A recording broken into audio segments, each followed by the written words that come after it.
August 14th, 2024, and it is 5:30 p.m.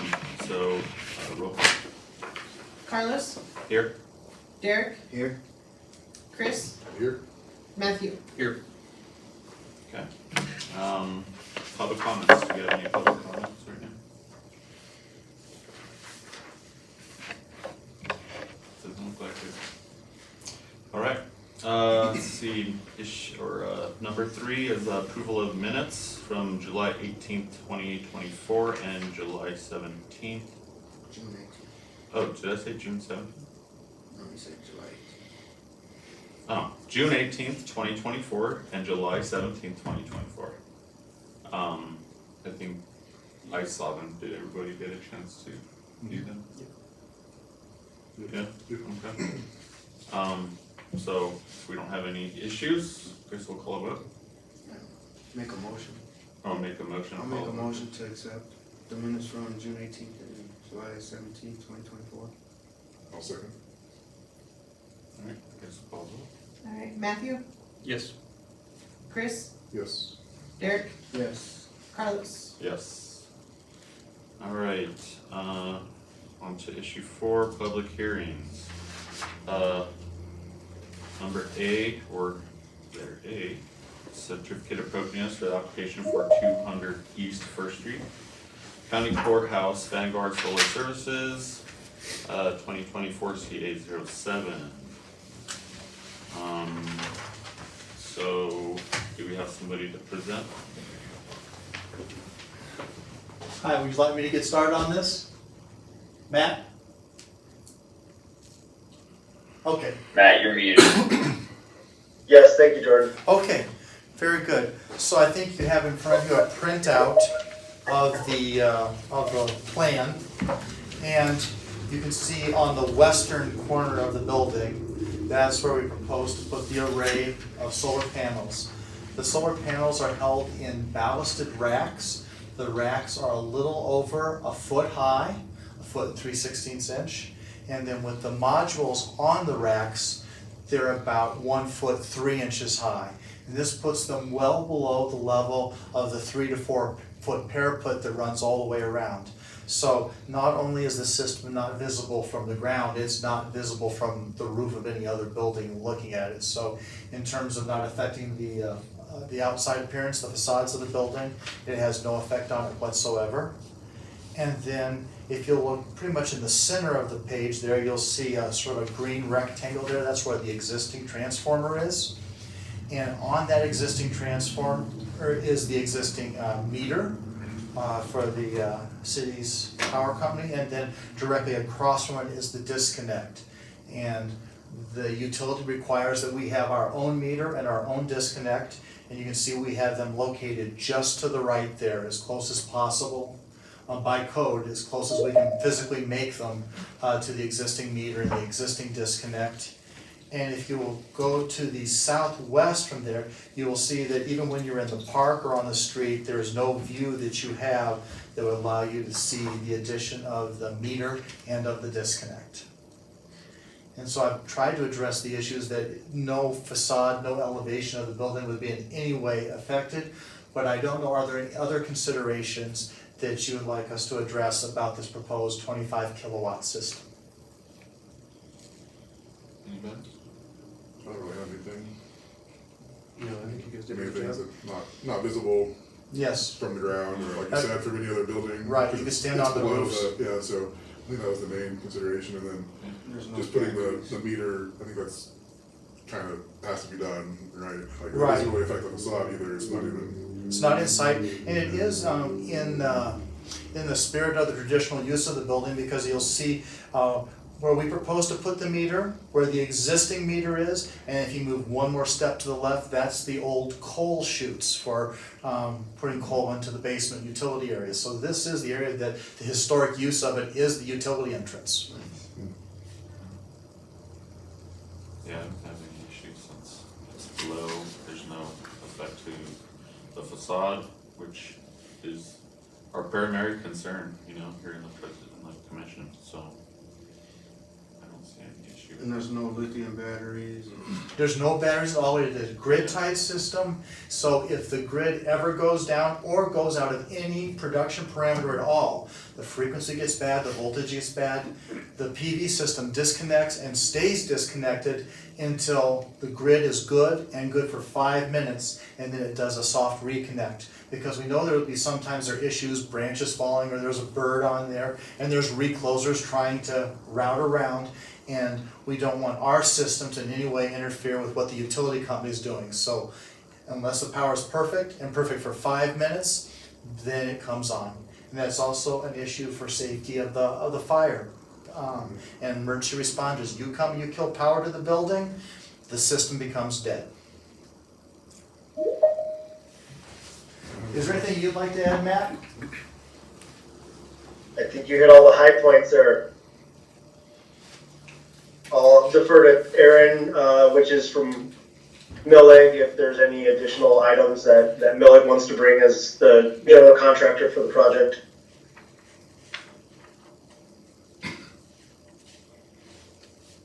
Here, we're on mute there, Aaron. Can you hear me? Yeah. I hear you now. Yes, sir. Okay, yeah, no, I appreciate you guys' consideration of the project. This is obviously a piece of a very comprehensive HVAC mechanical renovation in that building, of which our core focus was obviously indoor air quality and health and human safety. But as you've probably seen walking through the facility, we take great pride in our ability to kind of retain as much of the historic nature of these facilities as possible. So obviously I think it's kind of well thought out at this point, and minimize any kind of visual impact to the facility as possible. So appreciate your consideration and glad you guys are able to support this endeavor for the county. I have nothing else to ask, I think it's well in the scope of everything, unless anybody has any questions or concerns, we'll just go ahead and, Need a motion yeah, to that's vote? good motion. I'll make a motion to vote on the certificate of appropriateness. I'll second that motion. Alright, call vote. Okay. Carlos, Yes. Chris, Yes. Derek, Yes. Matthew? Yes. Alright, it's passed. I'll go Thank you. ahead and Thanks. send you Thank guys you a for- copy of the COA to you guys. Wonderful, thank you. For You're welcome. considering the historical aspects of the building. Thank you. Alright, we'll move on to B, landmarking application for historical train at 135.5 North Animas in the city of Trinidad. This is 2024 LM05, and looks like Chris is presenting. I am presented. I prepared the application for the landmarking of the train, and so I'll just, I haven't really done this before, so I'm just gonna go off the application kinda. So the train was built in 1906, making it 116 years old, or 118 years old, so it definitely has historic character, or, significance from that aspect. It was built by the Colorado and Southern Railway, and it was built for the intent, it was part of the order of 19 steam engines to help with the coal movement around here. So it was used a lot around Trinidad, and then eventually it went up and was used around on the Lead Belt Climax line. After that line was converted from a narrow gauge to standard gauge in 1943.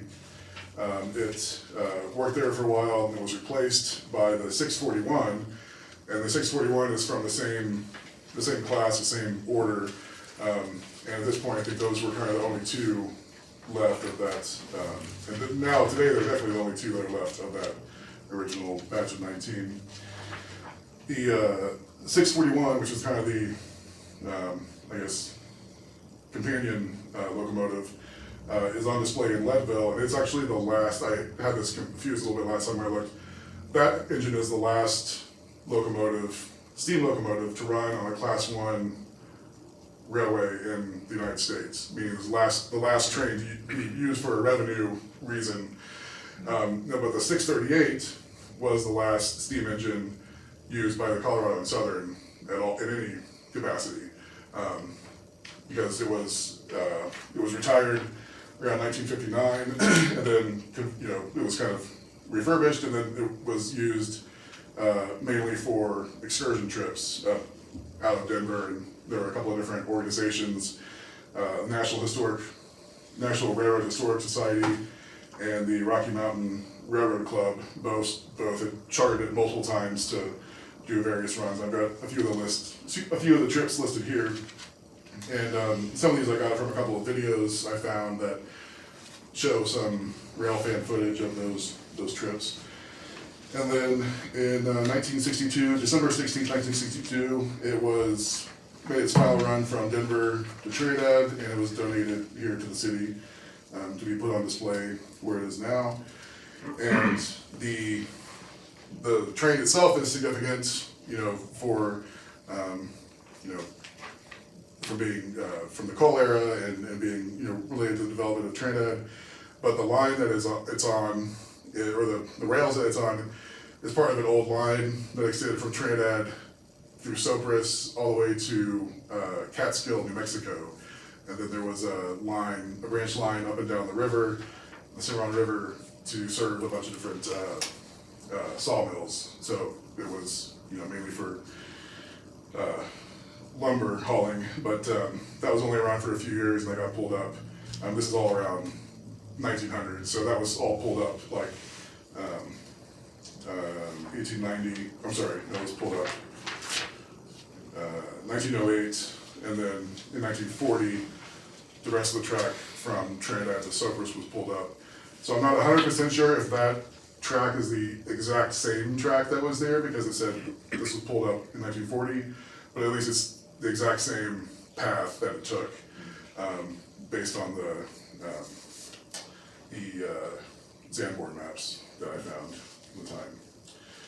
So that's pretty much all. I did find some pretty cool documents when I was researching this. If you look at the first page with the pictures, this top document is a actual original maintenance diagram that I was able to get a hold of, and I did scanned it here.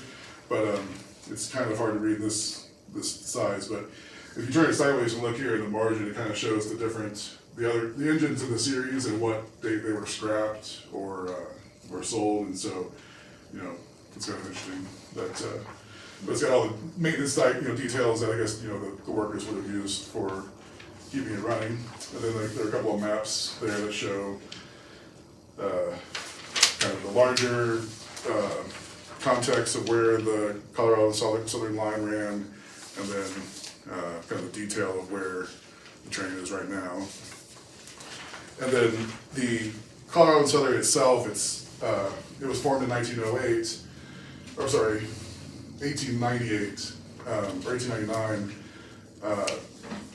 through the consolidation of a whole bunch of other railroads. And the whole subject of like railroad financing in that time is really, really complicated and hard to understand sometimes, because there are, you know, multiple corporations. They will, you know, sometimes go bankrupt into receivership, and a bunch of them will get combined to a new company with a different name. And so this chart here from 1861 at the bottom up to 1899, these are all different companies that eventually came and merged into the Colorado and Southern in 1898 or 1899, and then it was operated independently from around 1899 to 1909, and then it was bought by the Burlington route and became one of their properties, and then eventually that became Burlington Northern, and that became BNSF, which we have today. So that's pretty much all I have, and if you go on any questions, I'm happy to answer. So we obviously got somebody to paint it, right? Mhm. And then you said it was the original painter Yeah, that painted Chris was it? able to get I, us yeah, the I found pictures. some pictures of the original paint job Uh-huh. and, sent them. Yeah, and Audra sent them over to our painter, and he's, gonna try to match as best he can Yeah, to get them to be exact. So he's right now priming it, so, it should, they said 2 weeks as long as the weather holds. So we'll see. It's supposed to be pretty nice for the next couple of weeks. Yeah. So they got the fence painted fairly quickly, but the training's gonna take a little bit. They're also Yeah. repairing any Yeah, I know damage. there was some of the wood stuff on that carriage was. On the, yeah, are they dealing with the passenger car too? They're or- doing the whole thing, Oh, and okay. it was all included, so he's fixing the wood too, very Okay. carefully. Good, That's good, Yeah. well, but yeah. Oh, um, no, I was, go ahead. when do we have his schedule, when I would like to go and see like what he's doing with it and stuff like that. Yeah. He's been working on it daily, Oh, so okay, he's been okay. out So there. they were there last weekend. He was there today, yesterday, he was here in the morning until it started raining, and then he stopped. They've got a crew of 4 working on I it. have to catch him tomorrow. It's, the Frasers, Okay, Frasers Painting. They're the ones that did it the last time too. And then I also sent, some new text for a new sign. And she's getting that priced out now to get created, so. yeah, cause was it the sign, didn't it go missing or get damaged? It got or something? damaged, and she wanted it replaced anyways, but she liked what Chris wrote, so Yeah. she's going to get that It's priced. fun, too. that's something I actually wanted, before I even thought about getting all this board, I was like, is the wording is just a little off, and so I kind of reworded it, so we'll make it over. So, yeah, she's getting it priced out now. Okay, Cool. you guys have any questions? The only thing I noticed in here Mhm. was, you didn't put anything down for the nomination criteria. Oh, Did I cut that off? let's see here. They're just, the blanks, or the boxes are all blank. So it's on Oh, the back half of the Oh, I local see. landmark I see what designation. you're saying, yeah. So I didn't check those off, but in the, what I wrote, I kind of. In the narrative. I gave headlines for the, historical significance and the geographic significance. So yeah, you're right, I should have checked those off, but yeah, that's kind of He how I just did that. included it in the You're actual good, yeah. narrative. No, that's fine, I Yeah. just wanted to make sure that we covered that, to make sure. Yeah, I appreciate it. Yep. And I didn't, I mean, I guess I could have talked, I mean, I know this application was mainly geared towards a building, and so I Yeah. tried to reinterpret it I for, understand. you know, as I could, and, Yep.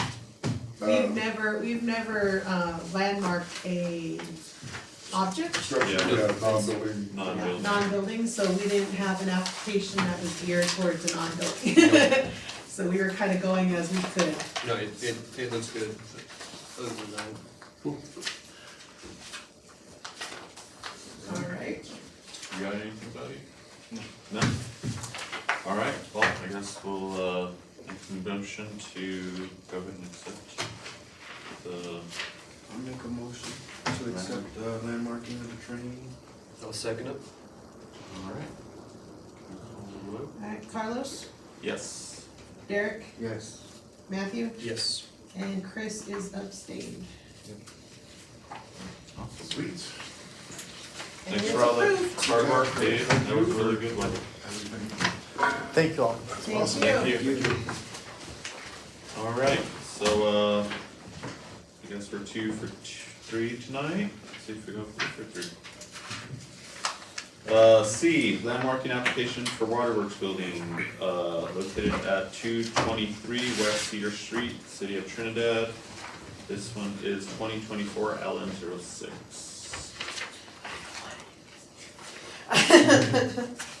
Alright, so landmarking of our waterworks building, which is now called Trinidad Waterworks Building. It was built in 1890. The builder was Charles Eanes, but it was actually created by Delos Chapel, if I can say that right, which he created the Trinidad Waterworks Company. Chappelle. Thank you. He saw that we needed water. Originally, we were getting our water by people getting it from the river, putting it in barrels, and selling it from the back of a horse-drawn so it was decided to do this. It was created, the company was created in Chicago, and he had the building built in 1879. And it was being used and has been used until 1979 is when we stopped using it. So it is originally, and actually has been commented by several people, to be the best preserved 19th century waterworks system in the American Southwest. And it's in the best condition, it's been stated. It is a late Victorian Gothic revival building. We do not know who our architect was though. I couldn't find any information on it. Like I said, we did know who the builder was, but not who the architect who designed the building. It's a 1.5 story. It has 2 storage buildings behind it that are still being used by our city. And you can look at the pictures. It's in pretty good condition, honestly. There is some slight damage, mostly some graffiti that needs to be taken care of, sadly. We have boarded up some of the windows to keep some of the riffraff from getting inside the building. There has been some word that people have wanted to be turning it into a water museum, which I don't know what the city has decided on that front. But it's actually in pretty good condition. It was surveyed and has been added to our Sanborn maps since 1883 was the first time it was on a Sanborn map.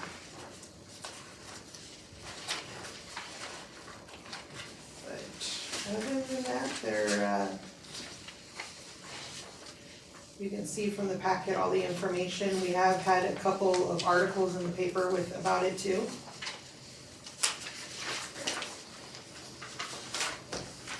I don't know if you guys had any questions. Is it gonna be open to the public? That's what the city has had some discussions about it. They want to try to see if we can use it maybe possibly as a museum. That's what our hope is, but it's really coming up for the grant money to see about getting it restored. If it was, we landmark it, it's restored or whatever, like, this idea of a museum, would it be like the city leasing it to someone, or would it be the city running an organization, or running something? It can go either direction, it really kind of depends on what the city will decide. The city council really would be the one that would make the decision on how it would be used. Okay. I think at one point we were talking about using it as the Parks and Recs building, possibly. I don't know if they're gonna go with that still. Right now, they're running out of the Welcome Center, so. Kind of depends on if we can get, like I said, if we can get some grant money, which would be amazing, which we possibly can do with landmarking it. I don't know, do we have any questions? Anybody else? I think it's You definitely. said these pictures are old, like that one. A 19, I think Does it these are look from like the this survey one? that we did in 97. See, these So walls that don't wall exist is- anymore. Yeah, that wall's not These little- damaged like that, or? These little things don't exist, but see how it is? Oh yeah, these little pillars or I whatever. made this. Mm. This picture with That's the front of the it. crack, So there's has that only. been, That has this been whole repaired. That has thing's been repaired? covered up. Yeah, so I didn't think they were still. yeah, no, that got repaired. That's cool. I think it got Yeah, repaired when we so repaired the it's ceiling. More like this. Oh yeah. I think this is like this. So these have been changed. Yeah. Yeah. Where they've been, I don't know. I can't tell if, no, they're still there. Oh, it's Because just, that's where it says waterworks, Oh, and it okay. says turned out or something this else. is just like the angle and the Yeah. lighting, Yeah, but but this isn't there anymore. That'd be cool if Parks and Rec got in This there. was, it used to be in the I back, think it would be good if we just get to Used to use be it, back here. honestly. like in the back of the building somewhere. But yeah, that doesn't exist anymore. Okay, I don't know, do you have any questions? No questions. You? questions either. I mean, I think it's a great candidate, it's old, it needs to be loved again. It'd be nice if we could get it open sometime in the future. You've been trying to landmark it for. Yeah, I know it's been on the schedule for quite a while, so this is I think it's it's in a great condition still, luckily. I guess we'll go ahead and make a motion to landmark the application for the waterworks building. I'll make a motion to accept the landmarking application for the waterworks building. I'll second the motion. Matthew, Yes. Chris, Yes. Derek, Yes. Carlos. Yes. 350. Cool. We got those. Alright, items for discussion. A, update on video from landmarking on the spot. It did get approved,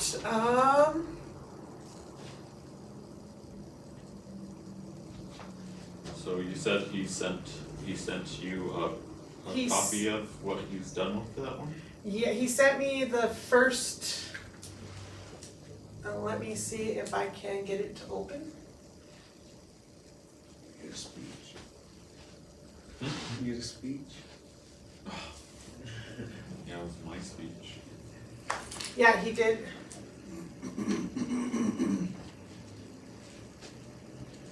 Luckily I didn't mess up.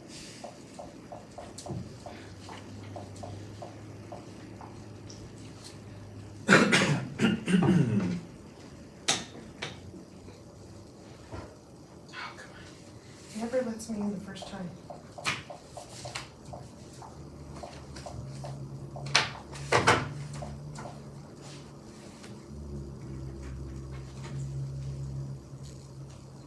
Alright, let's see if this will work. He said it was 7 minutes long for the first video, but like I said, he's gonna do the walkthrough. That one he's gonna send us later. He said it should be by the end of the week, possibly. But he's got a full walkthrough tour of the Fox.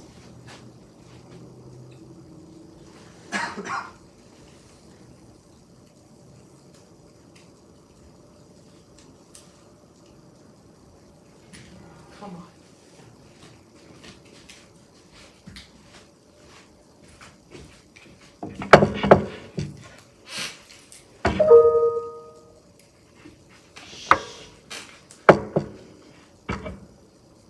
Oh, come on.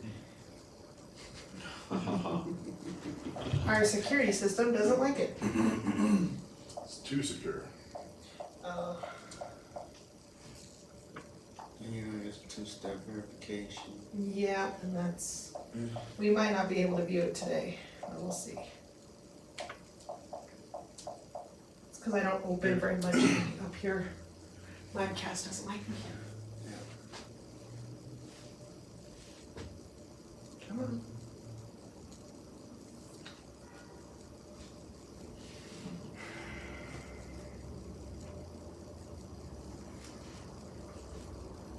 See, I knew I should have tested this earlier up here, see if it would work.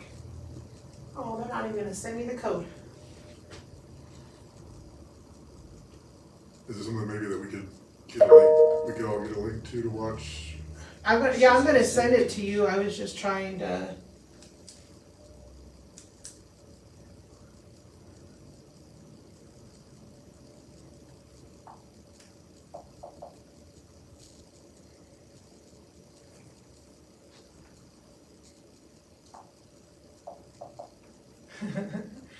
How good is my memory? Not very.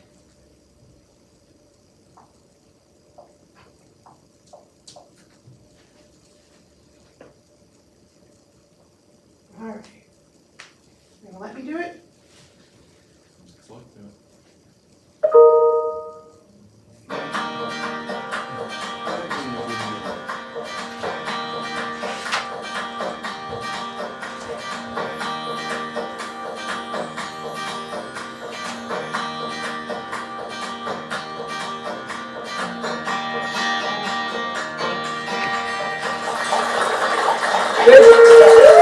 A lot of important people to make this happen, but just a quick summary. The Fox West Theater was built by the Wright brothers, prominent architects in our community, in 1909.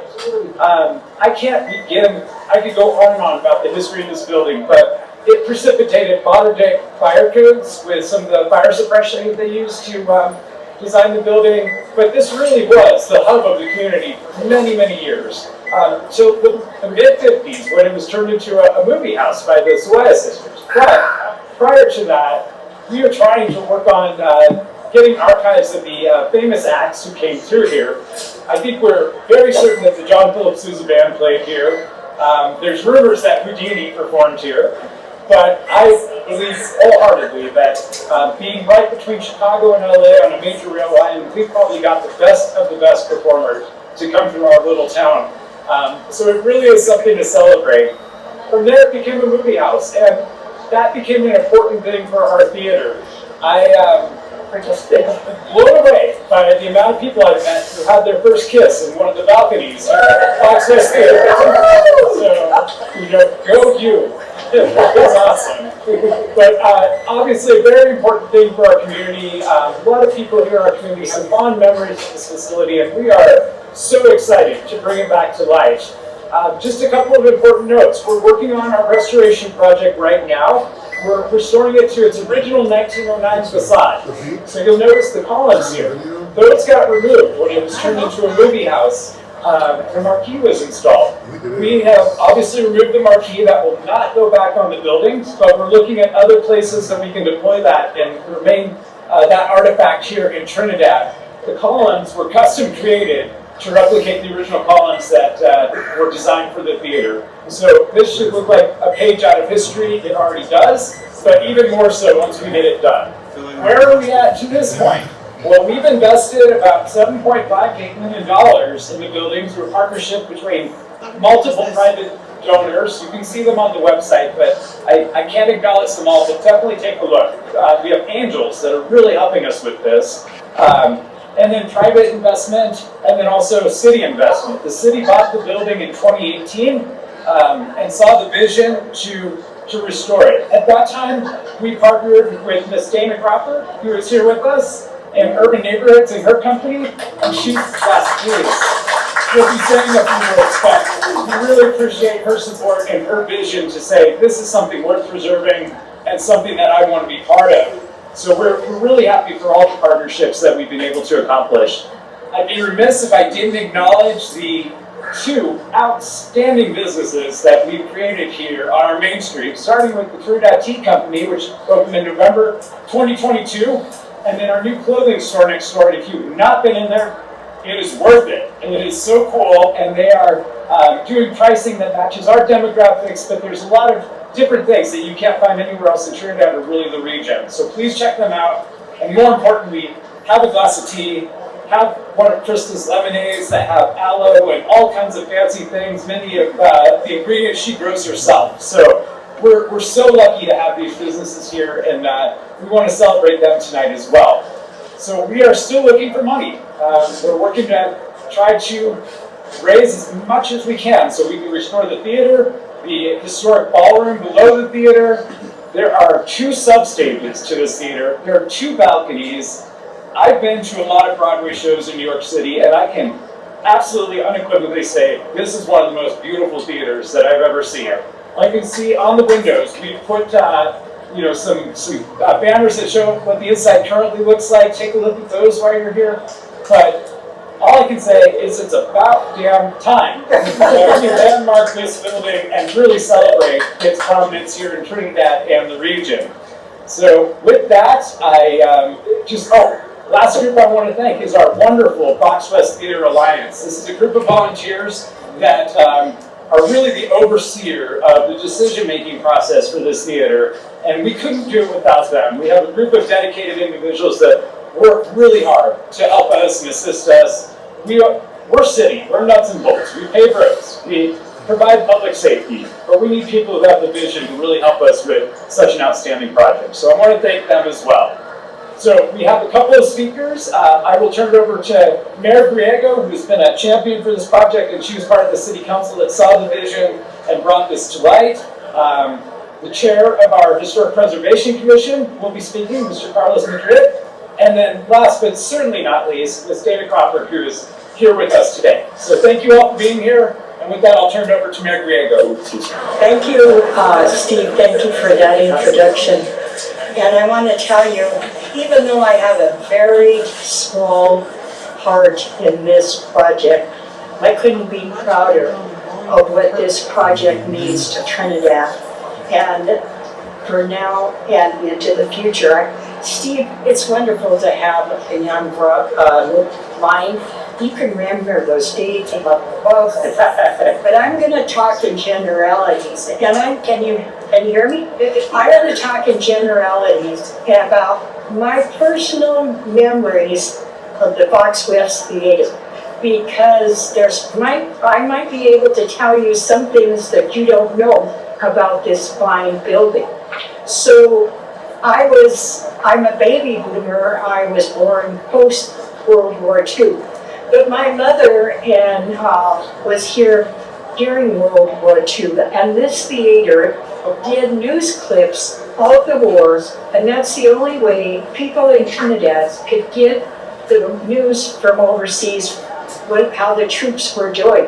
So she and my father was in the military, so that was a very important part that this theater played. Oh, thank me. But when we were growing up, I'm somewhat old. I'm not going to tell you more. Somewhat. I graduated in 1977. I'm sorry. Do the math. But anyway, in those days, there was no internet. There was no iPhones. There were no iPads. There was no streaming. This theater, there was a everybody so entertaining with internet. And I don't know if some of you know, but I grew up in Trinidad, so my first memories would be coming to this theater. My parents would bring me to watch Mickey Mouse films.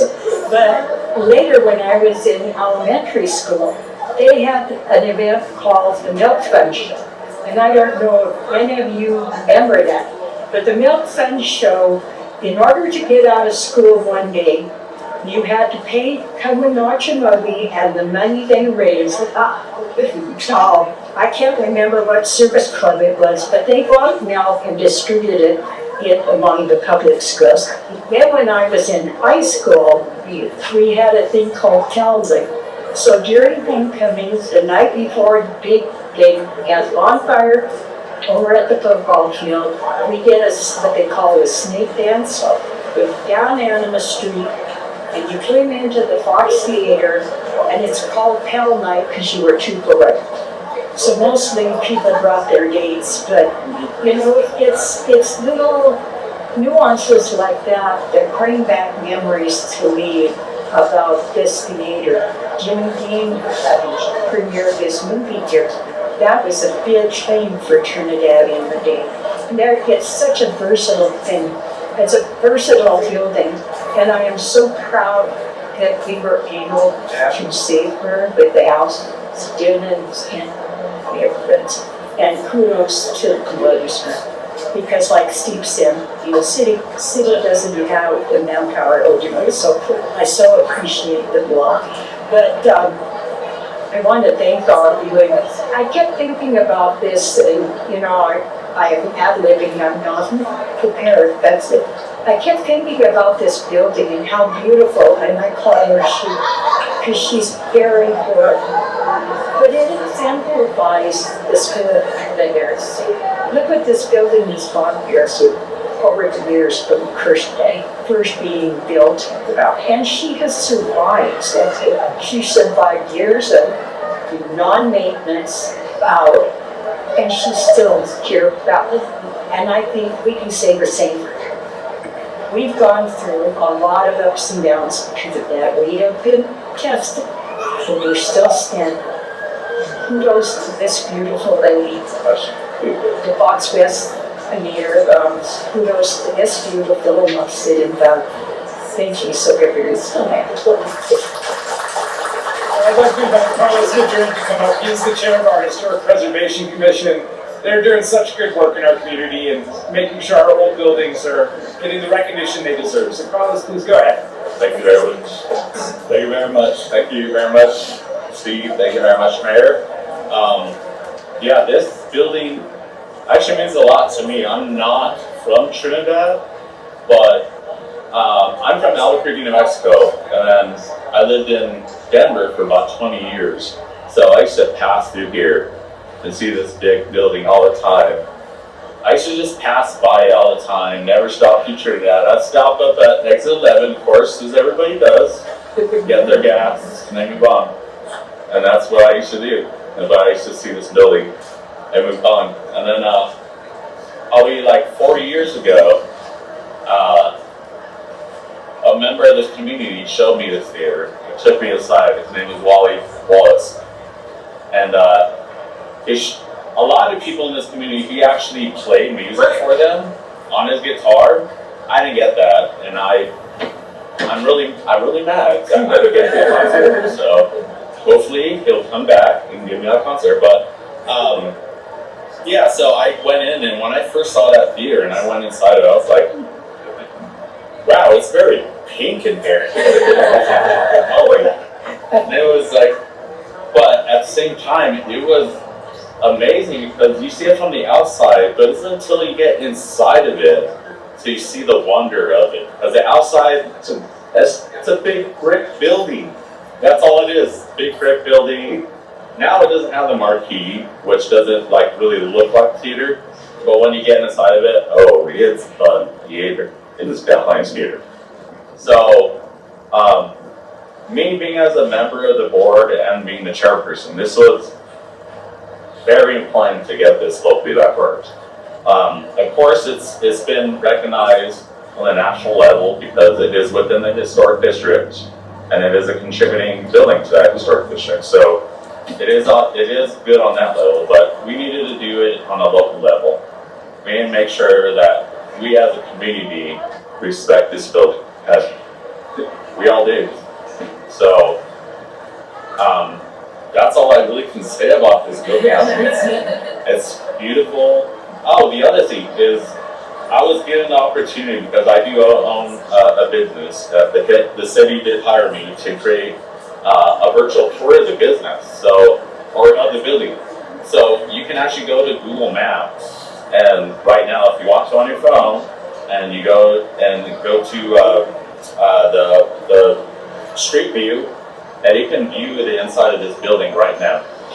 So if you really want to do that, please do that. You can see the inside of it. You can tour the whole inside of the building. I went all the way up to the top. Everything that's inside of it. The only thing I didn't do because it was really a mess was the backstage, so. But eventually we'll all be able to see it. But yeah, right? That's all I have to say.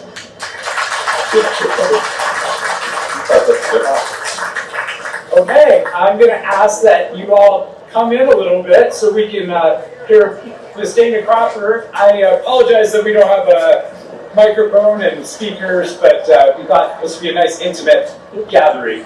But before I introduce Dana, I just want to also give a special thanks to Ms. Tara Booth, who's standing here in the back. She is a city staff member, works in our development department, but was a rock star in making this happen, and then certainly Krista as well. She put in a lot of effort to make this event happen for us, so I wanted to thank them as well. So I'll turn it over to Dana. Well, I have a crazy deep voice, and that's a good thing because I didn't really realize that I was supposed to speak today.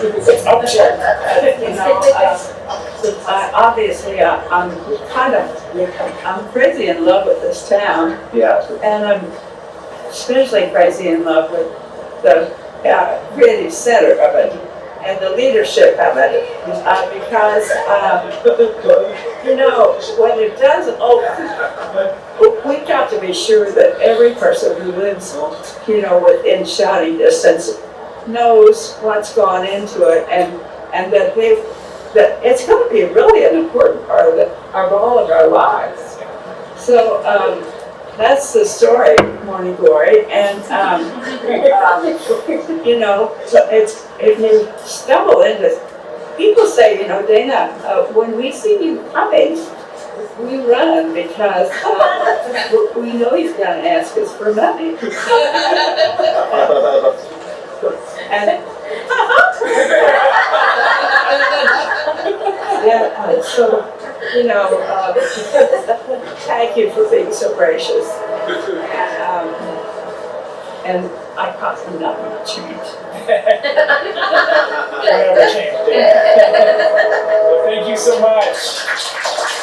I'm going to ask Carlos to help me remove this if we can officially dedicate and landmark the Fox Theater locally by our own Trinidad Historic Preservation Commission.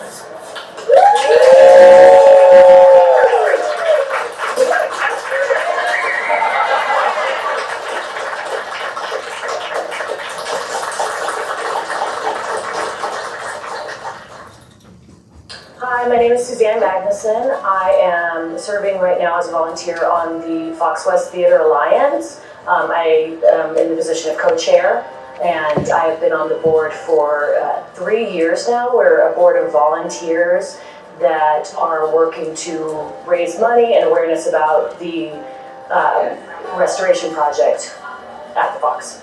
Hi, I'm Steve Ruger, City Manager of Trinidad. I've been here for about a year and a half, a little bit more, and when I started, it was just at the beginning of when we started the Fox Theater Restoration Project. And as City Manager, I've gotten to assist and help lead the effort to restore this gem of a theater that we have in our community. And we're all very excited for the potential that this can have to be a community hub like it once was when it was built in 1909. And it is the most outstanding building that I think we have in Trinidad, and we're looking forward to where we can take it to the next level, to take a historic building and contemporize it into something that's going to be great for generations now and generations to come. So the Fox Theater was built in 1909 by the Rapp brothers, prominent architects out of Chicago, Illinois. They're actually two sets of brothers. So there was a Rapp brothers in Chicago and a Rapp brothers in Trinidad. The Rapp brothers in Trinidad are famous for new Southwest architecture. So they've designed buildings throughout the region, including Santa Fe, Walsenburg, Raton, but certainly here in Trinidad, they were based out of this community. What's so special about the Fox Theater is not only is it a gem visually and architecturally, but it precipitated modern day building codes. So some of modern fire suppression codes were born out of activities that the Rapp brothers did in this building. To see a building in Trinidad from 1909 that has fire escapes is a really big deal. If you go backstage, you'll see a robust network of pipes for fire mitigation. There is a hand-painted, beautiful asbestos fire curtain that we just discovered in the last couple of years as part of our renovation. So we had the curtain encapsulated to protect everyone from any fallout from the asbestos, but it was designed by a company in Kansas City and hand painted. So the building was built in 1909. It hosted vaudeville acts, probably some of the most prominent performers of the day. We know for sure that the John Philip Sousa Band came through here. There's rumors that Houdini performed here. And from there, it became a movie theater when the Sawaya sisters bought it in the 50s and converted it to be a movie house. It was an outstanding theater. Think about being in a Broadway theater where you're watching modern day movies. And so it had all the big names. In fact, I have a film reel in my office that's a trailer for Fried Green Tomatoes. So you can imagine just the history there. Locally, I hear all the time where people had their first kiss in one of the balconies at the Fox Theater. It really is something that not only is a gem architecturally and an important piece of history, but it also is something that's very sentimental to the community. So it deserves all the recognition it can get. So from there, it was a movie house until about 2013 when it closed. And at that point, it sat vacant for a while. So in 2018, the city of Trinidad had the foresight to actually purchase the building. We partnered with Urban Neighborhoods out of Denver to help us with fundraising and restoration. And since 2018, we've invested about $7.5 million, a combination of private and public funding, to start the restoration process. So where we're at this point is we have restored the outside structurally.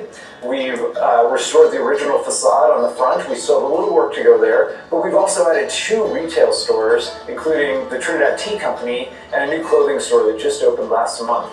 So we're activating it. It's a prominent piece of Main Street history, and it's being put to use for our community and visitors alike. I want to point out that where I'm sitting right now is in the Trinidad Tea Company. That was the first retail store to open in November of 2022.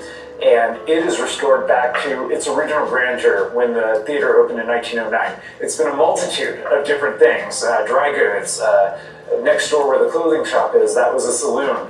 And so part of the vision of the theater was to also have these retail spaces attached to them. So to sit here and see this space fully restored to its original glory is such a powerful thing. I think about the history of this building and the amount of people that came through here, the footprints I'm walking in when I'm sitting here and walking through this beautiful space. And it really is mind-blowing to think of, over 100 years of history that I get the pleasure in modern day to be a part of. The Fox has been such a big part of the fabric of Trinidad since it was originally built and opened, and although it's changed purposes and uses for many years, it holds the memories of the town. And people were married there, people had their first kiss there, as the mayor pointed out today.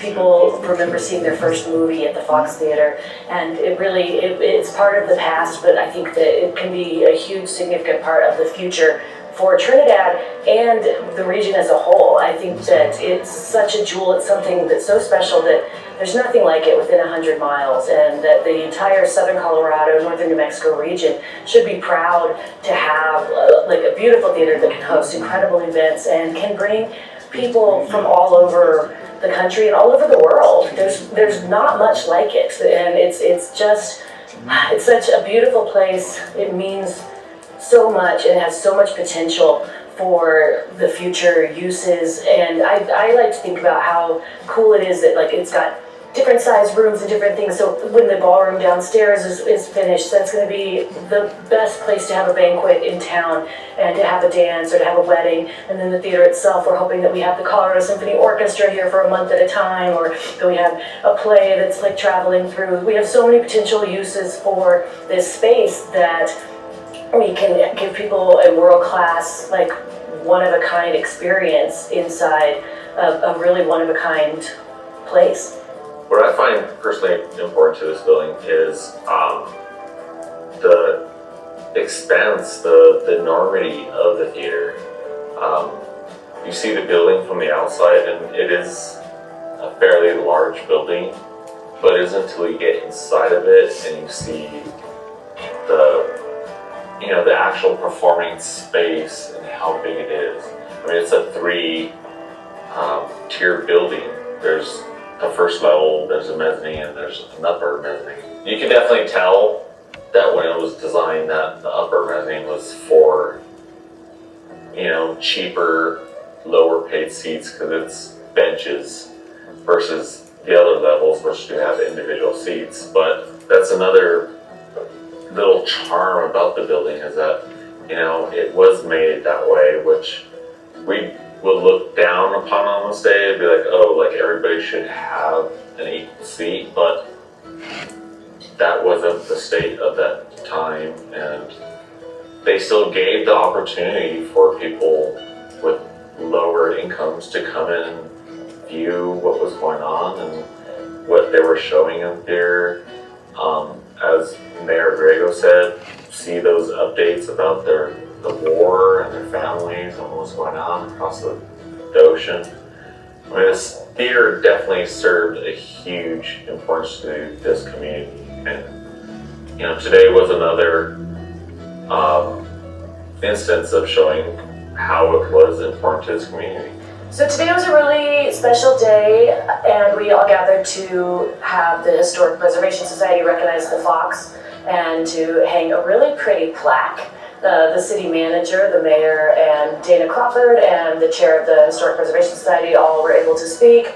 We had a great group of people come and support, and it was a nice way to show the community, from my perspective, a nice way to show the community that progress is being made, that we are being recognized, and that the city and all of our like boards really do value the theater and the project as it's advancing. It should have been landmarked a long time ago, but our local Historic Preservation Commission identified it as something that was lacking in our inventory of landmarks. So recently, in the last couple of months, they went ahead and went through the process of landmarking it, adhering to our municipal codes and all the steps that it takes. It has to go to City Council thereafter. City Council unanimously voted to designate it as a local landmark. And today we had our landmarking ceremony. So if you come to the theater now, you will see a beautiful plaque on the outside of the building recognizing it as a local landmark. I think that's just the tip of the iceberg for how we preserve this theater and move forward to, again, restoring it back to being the hub of Trinidad and making it something that is just a gem of Southern Colorado. Well, the process to locally landmark a building is fairly easy. I guess the biggest part is to get the historical data of said building. A lot of times you can petition History Colorado to get the records. They do have a lot of historical records for the city because there's been extensive surveys of the city and of the buildings that are located within the historic district. There's a large database of buildings in their historic inventory. So a lot of the building owners can go ahead and petition History Colorado for that data. Along with that, you bring that to the board, as well as, you know, any kind of supporting evidence as far as any stories that you have of the building. And it's a fairly easy process because a lot of the buildings that are located in this area do have a huge potential and a lot of stories that are located within them. So it's an easy process. Landmarking the Fox West Theater is really important in opening up opportunities for grant money, recognition from different organizations, and to bring awareness as to the community as a whole about how respected and valuable this project really is. I'll also mention what our vision is for when we do the theater completely restored. We certainly want to embrace live performances. I am a music guy, and live music is very important. How long is it? Now it's up to like, I think 35. He told me yesterday 7. Alright. That's what he talked to I me. think That's that first video was 7, and then then he added to it. Maybe just the beginning of it. Because when he called me yesterday, he said he was going to be sending it to me in the morning, and he said it's only a 7-minute time because I told him I was probably going to show it in meeting. Yeah. And he's like, yeah, 7 minutes. He must have chosen it. Okay. I'll send you guys the video so you guys can watch it. And then you said that the video, what? He's going to have a separate video that's going to do a walkthrough of the Fox, and he'll send that later on. Yeah, I got that one. But where are we gonna put this? Where is this? I'm gonna talk to Des and see if we can get it on the website, and then, like I said, tourism is redoing their website, so we could be able to post it on there. Okay. And then, I believe Tom said that we can post on his YouTube video, Okay. and I can send it to him. And then from the previous echoes, all those videos that Tom has those. Did he put them on his He site? that's what he said he was gonna do. I'll talk to him again and see. Okay. But Jeff sent them over to him. Alright. I think those all should be put on the other sites too, if possible. Okay. We're getting a new communications director, so they're being hired now. Okay, yeah. Yeah, if we could get those in the hands of them, and, I don't know if the city plans to do a city YouTube page or something like that, that'd be great. I'll put them on that, but if not, I mean, if Tom puts them up, then that's great. Okay. Alright, B, update about the event for landmarking of the train. Oh, we still got stuff to do. Yeah, we still have a few more things. Yeah. Sorry. So I'll give a quick update. I got a hold of the person that is organizing that train tour I was talking about. That's coming through here in October. And it sounds like it might just be him and his wife. I don't think they've actually sold any spots yet, but there may be. But at the very least, I think they'll be coming. And I think we should still plan to do it that week, either way. But part of the reason why they scheduled a 5-day stop here is because they're scouting out Trinidad as a potential location for a future convention of private rail car owners. So there are people that own their own private rail cars, and Amtrak will haul them around if they're up to the certain specifications. But so there's a group of people there's a group of private rail car owners, and they have conventions. So it would bring 30 to 40 like private rail cars to town and be on stage, whatever. But anyway, I told them that we probably do have the space for those down by in the old Santa Fe yard, down by the hotel, and that probably. But anyway, that's part of the reason for his visit. So that could be later on a future thing. But I still think we should do like a landmarking out the train, kind of like we did with the Fox, maybe sometime that week. But I guess we can kind of talk about it more next month. I don't have a lot of detail, as far as. And you said this is in October? The week of Halloween, so it's the last week of October. How long does the market's gonna close up soon, right?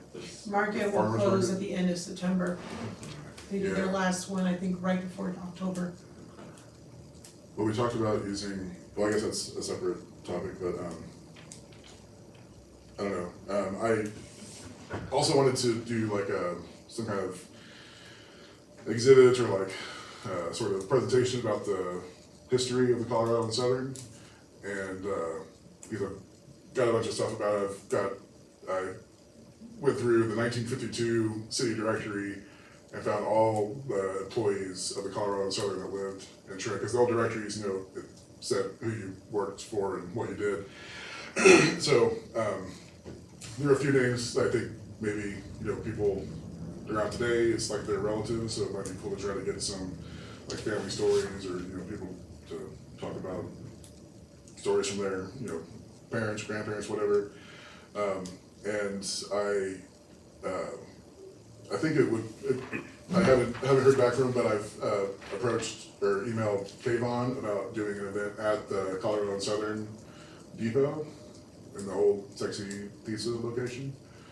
I think that would be really cool to actually do it in Colorado, in the depot and whatnot. So that's just kind of a thought that I'm kind of working on. But we can, we've got another meeting next month. We can. So you're saying have like a discussion, a panel discussion or something? Well, I guess it's so there's a lot of things I have that I could work into it. The Colorado Railroad Museum in Golden, they have a huge library. They have a lot of all kinds of records, and they have some records of employees. Excuse me. And based on some of the documents I saw, they have records of employees that lived in Trinidad, of the Colorado and Southern. So I want to go up there and try to work with them and maybe try to get some details from that. Maybe I also want to make like a larger kind of display of that mechanical diagram that I got.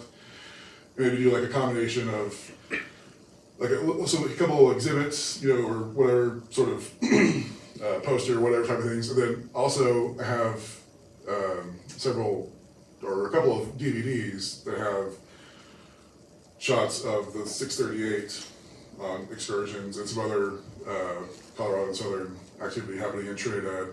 So my thought was to try to make like a little exhibit where people could come in and there'd be like a little bit of a mingling period. We could people could have the videos running and have the exhibits up, and then do some kind of little presentation, either myself or I know there's a guy in Colorado Springs that's a volunteer at the trolley museum there that I've talked to before, and he's like a, leading Colorado railroad historian. So maybe try to get someone like that to come down and talk or something like that. What do you guys think? Yeah. Yeah, I mean, whatever we could do to just, I mean, I don't know, I guess at that event, you could do it there, I mean, or Right even there, when yeah. the plaque gets made for just the Well, how little you- Hussein thing.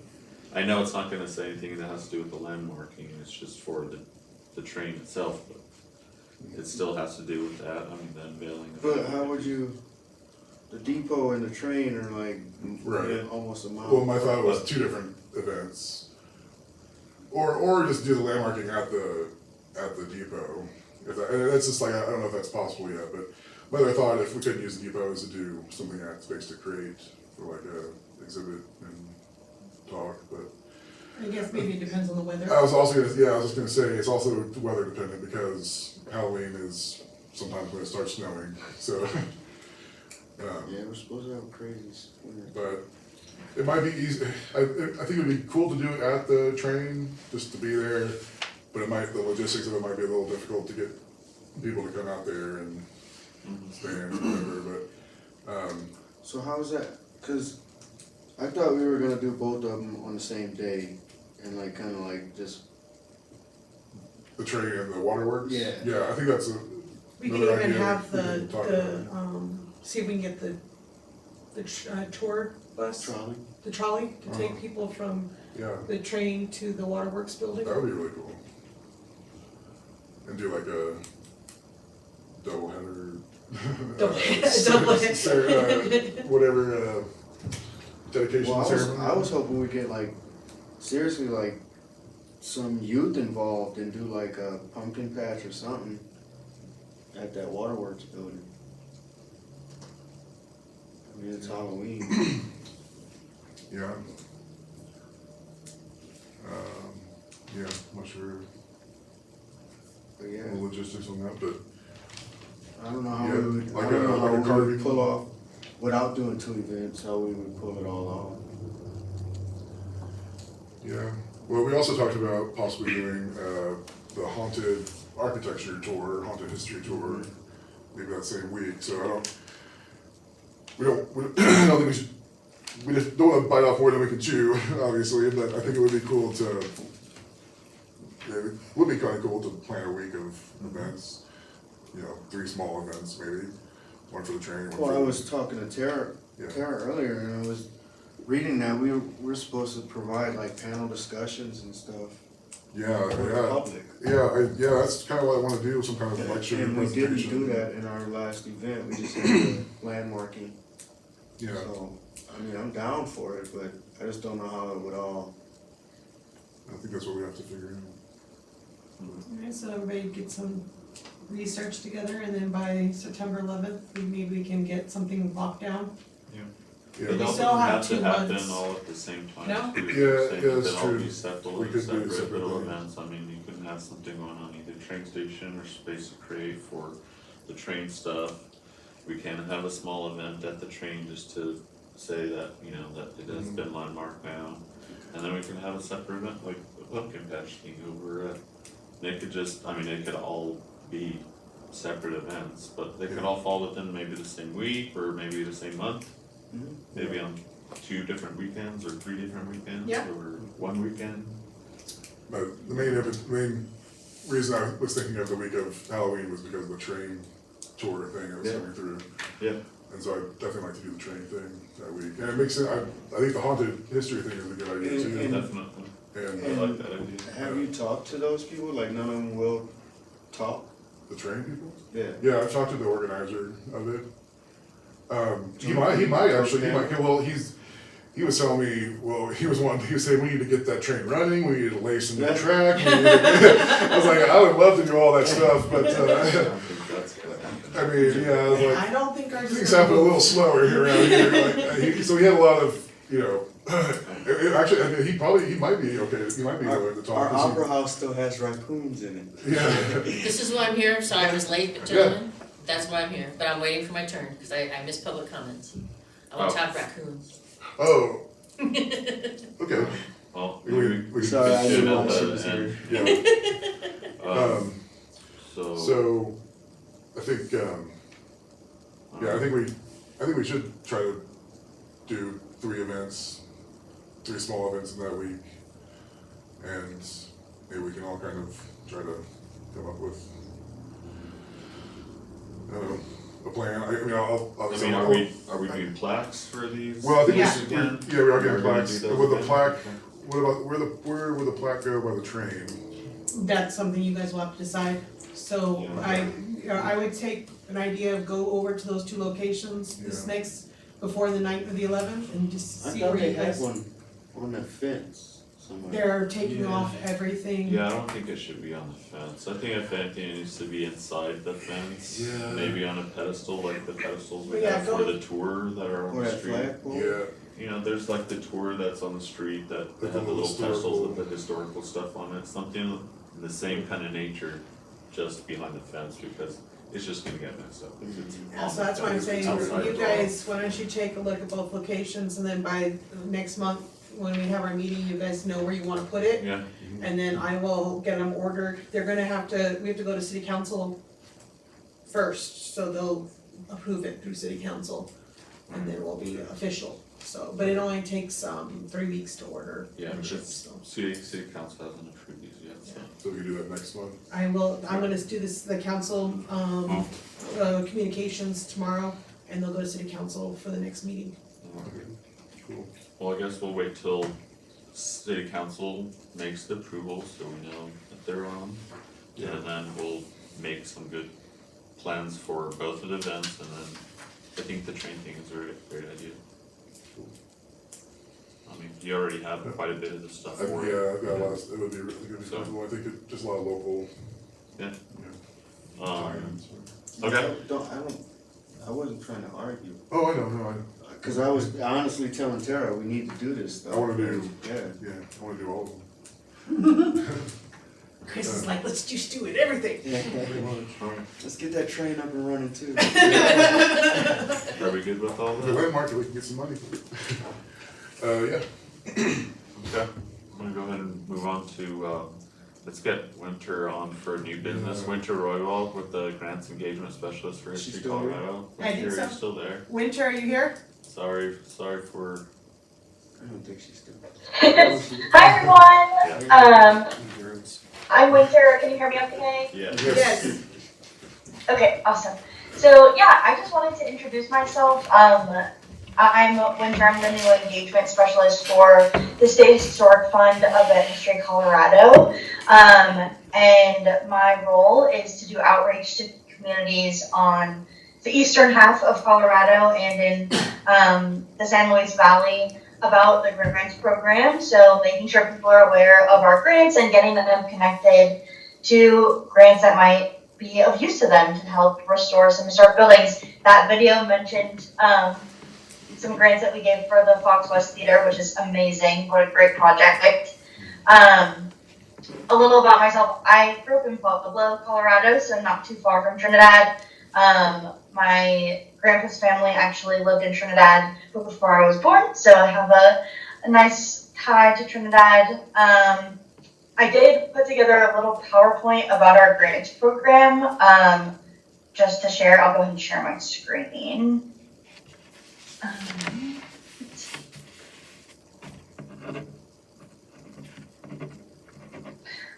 Okay, can you guys see that okay? Yes. Yeah. Okay, awesome. So yeah, I just wanted to put together a little grants presentation to highlight what our grants program is if you don't know. And then if you all have questions after this meeting, I'll provide my email address so you can email me any questions you have. But the State Historic Fund, first I'll talk about this program that we're starting this year at History Colorado called Heritage for All.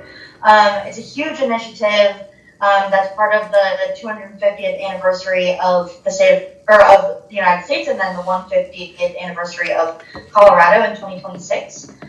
So the goal of this initiative is to identify 150 currently unrecognized places that tell stories of underrepresented communities, and get them added to the state register of historic places. So right now, the state register only has 3% of the listings that represent communities of color, women, LGBTQ communities, minority religious communities. So that's a pretty small number. So this initiative is really trying to improve that number.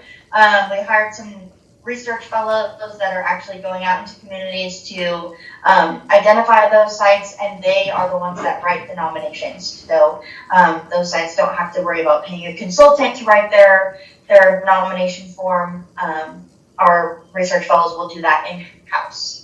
And so the goal is to do 150 by the end of 2026. So if you have any sites in mind that you know of in your community that would be a good fit for this program that are not on the state register, definitely let us know. We would love to add them to our list.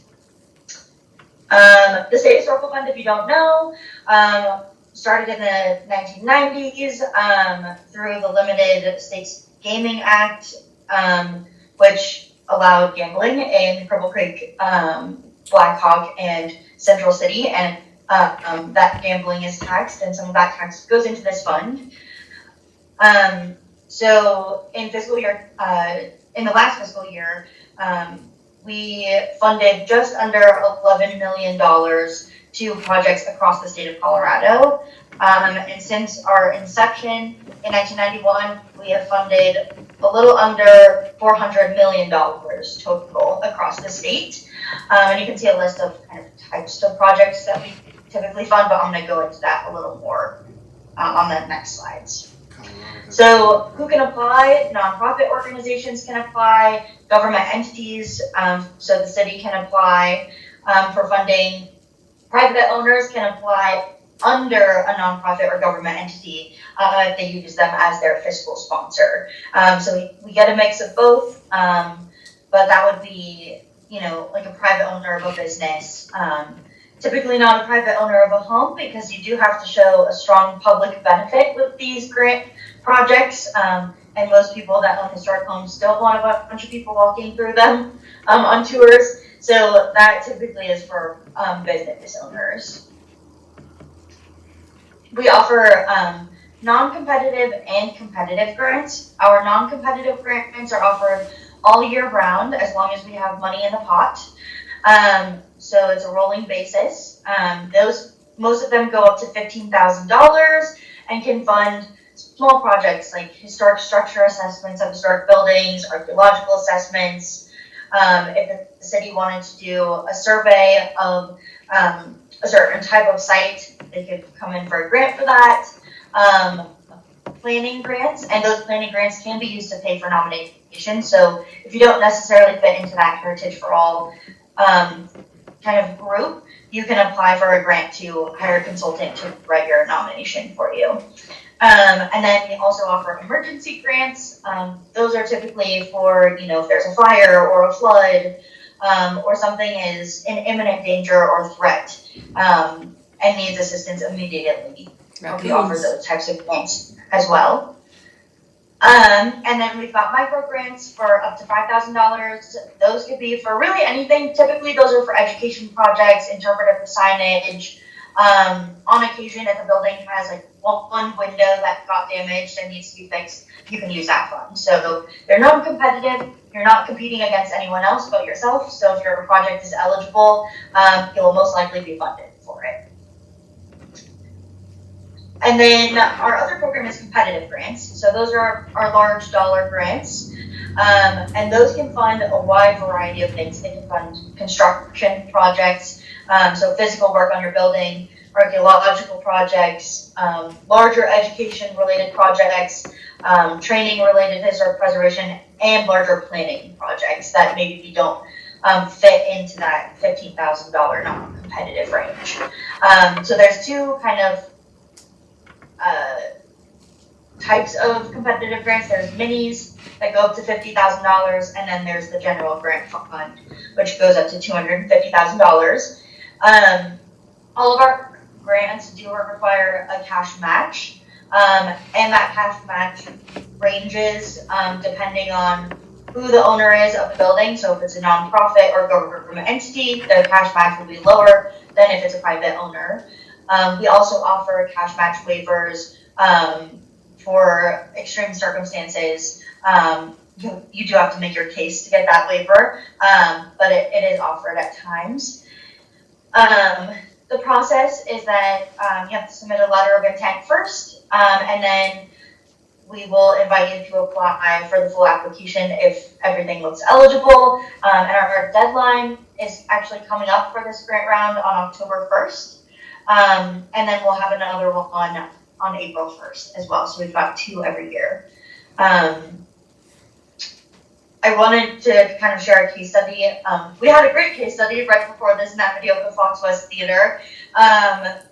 But this project, the Crosens Market in Routt County, went on an 8-year rehabilitation project of this market building. They came in for several grants from us that took them through that whole process. So they came in for designation, and then they did some planning work with a historic structure assessment, and then they came in again for physical work. So stabilizing the building, doing a full rehab on the exterior and interior, and then adding some ADA accessibility as well. So our grant program, you can really keep coming back for more. We really want to help you see that project all the way through, which is awesome. This is kind of a timeline, so you can see it's not a quick process, but it can be done. This project happened over several years.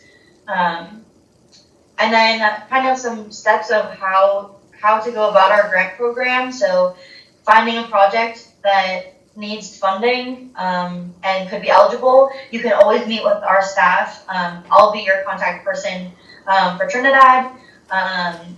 And we can talk about eligibility, we can talk about if the building is designated or not. All of the properties that get funding from our grants must be designated on a local, state, or national level. Unless it's planning work, if it's planning work, you just have to show that you're working towards designation. And then, we figure out what type of grant would be best for you, what's kind of the next steps. We look at, your financials, if you have a cash match, if you have funding for future work, build out a timeline to figure out what the phases would be. And then you submit your letter of intent and you start your application. And all new applicants are eligible for a draft application, so we can review the draft of your application before it's submitted, which is really awesome. Not a lot of grant programs offer that resource, but that can really be a big boost for people that maybe have never applied for a government grant before. And then that's it. I wanted to keep it short. I didn't want to take too much of your time, but that's my email and my phone number. I'm always available to chat about projects that you think would benefit from funding. And we also come out and do site visits. So that's something we love doing. We all love older buildings, so we love to see them in real life. But yeah, that's all I had. Sweet. Thank you. Thank you very much. Yeah, we'll definitely be in contact, and I know we have quite a few places that we could use some funding, so we'll be in contact soon. Yeah, that'd be awesome. Thank you so much. It was great to meet you guys. Hopefully we'll be down to visit soon so we can actually meet you all in person. Awesome. Sounds good. Thank you. Thank you. Thanks. All right. Well, if we could keep it within 5 minutes, we'll go ahead and allow. Oh, thank you. Deb Sullivan. Okay, if you come up and what you need to do. I moved to Raton 2 years ago, and I've been coming to Trinidad a lot.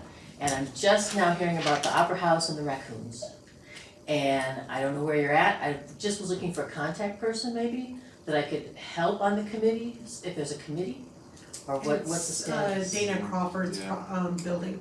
Right, so it's not our purview? urban neighborhoods, Yeah, yeah. no, it's not, it's a private building. It's not a city-owned property, so. Keely would be your, Yeah. Keely Williams over at the well. She would be your contact person, she's working with Dana. So Keely is one of the She's owners one of it? her architects. Oh, is Keely the owner of the well, or what? Yeah, she's the owner of the well.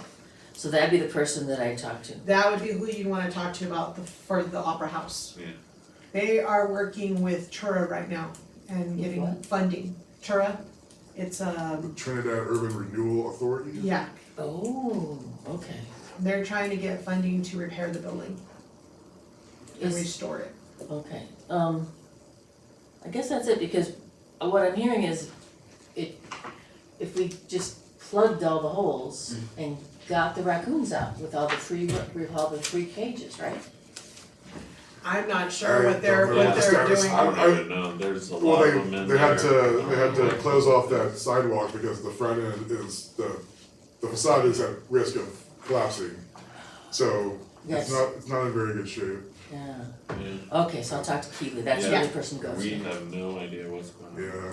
So how did she used to own the Fox Theater, Dana? No, she does, the city owns the Fox I mean, Theater. did she used to, or she donated things to the city? No, she is working with the Fox Alliance Yeah. to work with the city to restore the building. Okay. So they've That's been not her working money. on that. She also did the Champion building that was across the street from the Opera House. Okay. That's her building as well. She likes restoring old buildings. That's one of her favorite things to do. The First Street School is also. Yeah. urban- Did she urban do all of neighborhoods. Denver? Like, She's done, so Denver, up in Denver, she's worked on buildings, so she just likes restoring very old buildings. It's one of her favorite pastimes. Alright, well, I'll talk to Keely and get to know them. Yeah, she's working with her right now, but yeah, they are getting ready to do a facade restoration on the Opera House. To make that wall not fall down, basically. Yes, to make it support safe. that wall Mhm. safe. Hopefully, it'll be nice. Oh, alright, well, thanks you guys, that helps a lot. there's been precedents in that building. That building is awesome. I wish it was in better shape and better preserved more. She's trying to work on it, it's I've been a trying to funding get it, issue but- right now. Because she's privately owned, could Yeah. she apply to It's this? supposedly like an entire. She's been working, that's what Keely's working on now. Keely's good at doing, working with grants to get funding. Okay, So that would be who I would talk to, yeah, alright, thanks. no problem. Thank you, Deb. Thank you. Thank you. You bet. Okay, well, let's go on to reports. So my report, chairperson Carlos Madrid, I have nothing. So you guys are more than welcome. Commissioners report? I have one thing. I went down to the Folsom Museum, and if y'all haven't been down there, it's definitely a cool place to go. Oh, yeah. McJunkin, right? Yeah, George McJunkin. And so if you go, you can also go down through, Branson, and there's like a little like 2-cell jail cell there, and then as you cross the border, there's an old toll house. There used to be a toll road there before the railroad. But the Folsom Museum, I talked to the guy that owns it and someone that works there, and they're also big railroad fans. But I partially went there because, and I didn't include it, but part of the Colorado and Southern thing that the outlaw blackjack Tom Ketchum or whatever, he robbed the Colorado and Southern 3 times out by Folsom, and the 3rd time he got shot. Ended up at the Trinidad Hospital. There's debate on whether his arm was amputated here or in Santa Fe. There's all this kind of talk about it, but anyway, it's really cool, and I encourage you guys to go check it out. But also, I might join their board of directors because they're looking for someone to do that. But I thought that would be cool. I want to try to foster more like regional cooperation and stuff, and they kind of have a similar idea. So I'm gonna try to go down there and work with them on some stuff. Maybe with this Colorado Southern thing, maybe one of them could come up and talk about the blackjack Tom Ketchum thing or something. That'd be cool.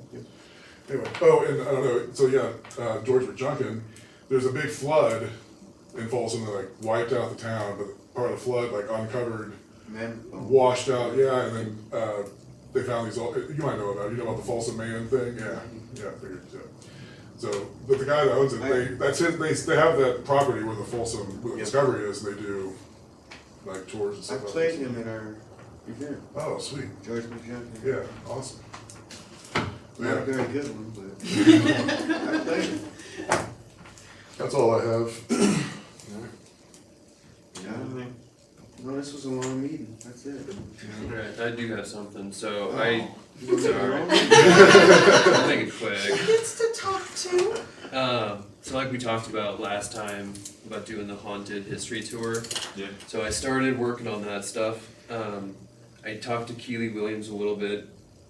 She didn't seem interested necessarily in helping with the planning of it, but she said something about, you know, a couple of different buildings. And then I tracked down, there's a guy named Dean Sneed here in town. I was gonna recommend them to you, yeah. Yeah, so I got his books and then I ended up finding his contact information. And so I met with him, I think it was this last Saturday. Oh, sweet. So we talked for a while, he gave me a bunch of info and stories. Is that what's the name of his store, one of his stores? He works there at Coin Dancer, It's, Coin Dancer Antiques, doesn't he? maybe, I don't know. Yeah, it's like, well, Doesn't it's, he have something on Netflix? No. No? There's a guy from Trinidad who wrote a story about LaDonna or something like that. oh, La Llorona? La Llorona? That's yeah. like- Wow, that was. Yeah, the little Rona. I don't know. La Llorona, LaDonna? It's like a, yeah. But yeah. But yeah, I know there used to be like a Corazon haunted tour thing, Yeah. and I went down, I thought it was the lady that owned it, but she told me it was Dean Sneed. Yeah, he was involved in it. And so he's given the okay to use his books and all this info to help come up with a tour, I guess sponsored by us. Can we sponsor Let's see why not. tours? I don't see why not. Okay, I was wondering, I I think didn't know it if there's was, you any. could make an event, like a tour with the board Right. kind of event. So my ideas for it is doing 2 tours on Halloween, or at least on the day that they trick or treat. Mhm. So I was thinking of doing one when the kids are out trick or They treating. usually do it the Friday or Friday around Halloween is usually when they Okay. do it. So we'll do it that day, do one a little bit earlier, so that way kids, families, if they want to, you can go along, we'll do it, keep it pretty short, I'm thinking 30 minutes, 45 minutes. And then I'd like to do another one later that night for probably just adults. That way it can be dark, spooky, you can wander around the streets of Trinidad. So I've got a list of places that I'd like to go, and I'm gonna contact the owners to make sure that they're okay with it. 'Cause I don't really want them to get pissed off that we're, you know, out front talking about. We can bring toilet paper. No. It's Halloween. We're supposed to bridge the city, Okay. not You're right. alienate the city.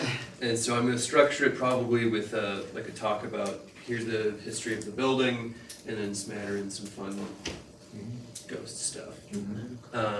And I'm gonna write up the script, so that way we've got it in perpetuity, I'll give you a copy of it, build on it for years, and I'm thinking, you know, we can just, this would be something you can do every year. Just buildings or the tunnels too? I'm gonna start with just buildings. I don't want it to get too elaborate, I don't want it to be too overwhelming this first year. Yeah. And I'd rather save some stuff and have people want to come back and do it again. I'm gonna also talk to the museum to see maybe if they've got somebody who would be interested in actually giving the tour. I'm up for doing it, but if we've got somebody who maybe does this for a living, you know, or already knows a lot of the info, they'd be great. I was wondering, maybe we can even see about using, depending on how many people wanna do it, The bus. bus. The- Cause that's what they do, is they do tours, so they talk through it while Okay, yeah. Yeah, yeah, and if it's the week of Halloween, if it maybe, you know, ends up being cooler that night or something, it might be neat to. have get the people, bus. that way they can ride in it, and that way That's it's, true. maybe get more people to do it possibly. Also, if people, I don't know if They don't older like people or walking people don't wanna walk, sometimes. people that don't wanna walk, I thought about that too with the train tour. I thought, you know, there's gonna be a lot of retirees and a walking tour might be A little not much for for them. everyone. Yeah. So. Well, No, it just depends on how cool. distance of the buildings are that you guys choose. Yeah, Right, so, let's see, right now we're looking at the Savoy, the Mitchell, the Columbian, maybe the Terrabino Inn, and then Fort Wooten Terrabino Inn is being sold, in the Opera so you House. might not be Okay. able to find the owner on that one right Okay. now. I found something that if we kind of expanded to young ghosts to like near-death experiences and whatever that sort of thing, I found a cool story with a picture and everything. What is it? The building, is it right here? Yeah, the one right here Around on the corner. Penny Said's building. What is it? It's Penny Said's building. She's, an older lady. It was originally I can't remember what it was called. I think it was originally called the West Block. I think it was an Ed West building, the one right here in the corner. And there was a trolley that, like a rail car, streetcar that came down Los Animas Street and was out of control or whatever. And that was this furniture store at the time. And right on the corner was where they had the coffins. And the coffin salesman saw the car coming down and like ran out the back just in time as the trolley car hit the cemetery, the coffin section. Two people had to jump off the trolley, and there's actually a good picture of the trolley in the building. Anybody died? No, but it was. You said near death. It was near, like, two people had to jump off the train. I was Three gonna people, say like the conductor and two kids, had to jump off the coffin train. And salesman the coffin salesman like barely escaped to the other state. So I thought something like that might be a cool thing. He was to like, have. I'm gonna be rich, let me get out of here. It might be something interesting, maybe not this year, but in the future, to have actors, since we're building more and more, actors at each little spot who could say something or at least be there acting something or. Yep. They do that, that's what they do in Pueblo for their Halloween I would haunted say- trail. I think in Alamosa, like they have. I wanted to try to talk about this idea. With the first Friday art walk or whatever. In Alamosa, they have a similar thing, and they have like historical characters on the street, and they have like history quiz on social media and stuff like that. Yeah, our first Echoes event, like a whole bunch we had everybody in character. We had, were you there, Tara, or no? We had Mother Jones, like I just started. George Simpson. That's what I'm saying, like, I know Yeah, a whole bunch my of mom people. did the Ella, That's she fun. played the lady in white. La Llorona. In Pueblo, she does, that's what she used to, on the Riverwalk, she would stand there and tell the ghost story. Oh, wow. So if we could do maybe next year, if we have a little Yeah. bit further, but we can get a person to be at each of the houses and be like a ghost Cool, yeah. and tell the story. Yeah, and part of another reason I'd like to actually to contact the owners is to see if we can go inside of the buildings. I think it's neat to see the outside architecture, but also being able to go in and see what's going on. Probably the But we'll see. museum wouldn't have an issue with that, but maybe, I don't know about the private ones, might not be Yeah. as eager to let us walk inside the buildings. Yeah, that's what I'm assuming, but I figure it doesn't hurt to. Yeah, it doesn't hurt to ask. I tried to do some searching on the old newspapers for like haunted or ghost stories, and nothing really came out. But maybe I'll try to look for other sort of accidents, and things like that. Yeah. Yeah, and again, for this year, I'd like to keep it simple. I'm thinking 5 Just to buildings. get everybody excited about it, maybe Get 'em- then yeah. next year do it bigger. Yep. Well, and start with 5. Then it's a nice building block to next year we can add on to it. And, Yeah. I like it. Yeah, sounds like a good deal. Okay. Anything else? No, and I already told you guys, we might get the 5th person, and then on the 11th, we're gonna have a private landmarking. They'll be coming, so. Awesome. Alright, I think that's it. Oh, and could you send us, I'll did Victor say she was gonna send you the? Yeah, little she'll send me, presentation? and I'll send her contact information to you guys, and then Yeah. I'll send the video from Jeff, and then as soon as he sends me the walkthrough one as well, I'll send you that one as well. Yeah, and if we can all, like, she said that they're trying to find these locations. If we Yeah. all wanna like try to come up with things that, she had that little criteria of like, woman, But how do you LGBTQ, stuff find like all that out? Go out I'm there and gonna try to find do some places, research. I don't know. Nobody. I know of a few places, there's Dr. Bieber's office, which is Oh like, yeah, But obviously. is that on a historic? Nope. No, it's not? Nope. Well, that Nobody's ever recognized it, so. That's That would be a definitely- But, Hey, guys, I didn't realize that our train had already been recognized.